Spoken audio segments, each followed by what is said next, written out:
दोस्तों नमस्ते। आज ख़ास दिन है। ख़ास इसलिए कि 10 फरवरी 1975 को हिंदी के मूर्धन्य कवि धूमिल का निधन हुआ था।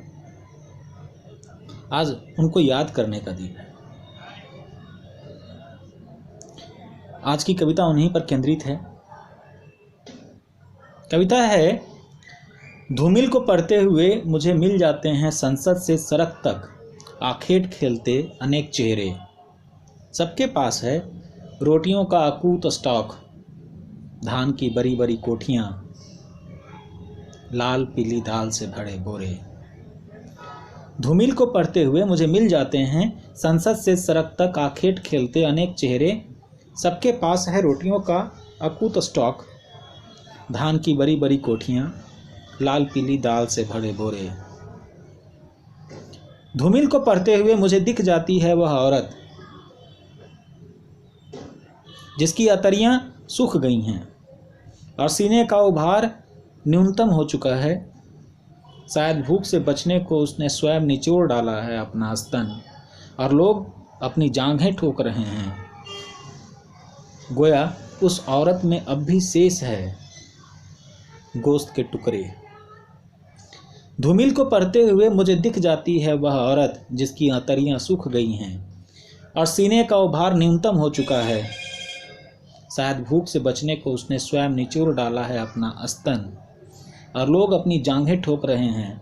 गोया उस औरत में अब भी शेष है गोश्त के टुकड़े। धूमिल को पढ़ते हुए मुझे दिख जाते हैं मोची, प्रियों से चौराहे पर चमड़े और औजार लिए।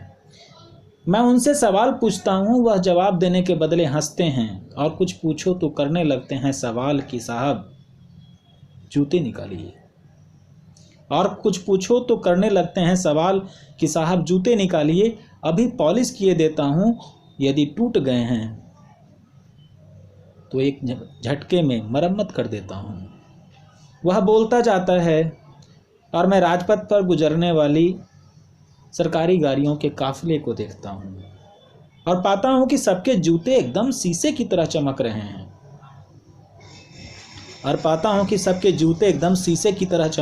हैं। उनके जूते से देश की हालत का अंदाज लगाना मुश्किल है। हाँ, अगर जूते फटे होते, पाँव की उंगलियां बाहर झांक रही होती या जूता घिस गया होता तो माना जा सकता था कि इस देश में भूखमरी है। हाँ, अगर जूते फटे होते, पाँव की उंगलियां बाहर झांक रही होती या जूता घिस गया होता तो माना जा सकता था कि इस देश में भूखमरी है, गरीबी और बेरोजगारी है। बहुत बहुत शुक्रिया दोस्तों, धन्यवाद।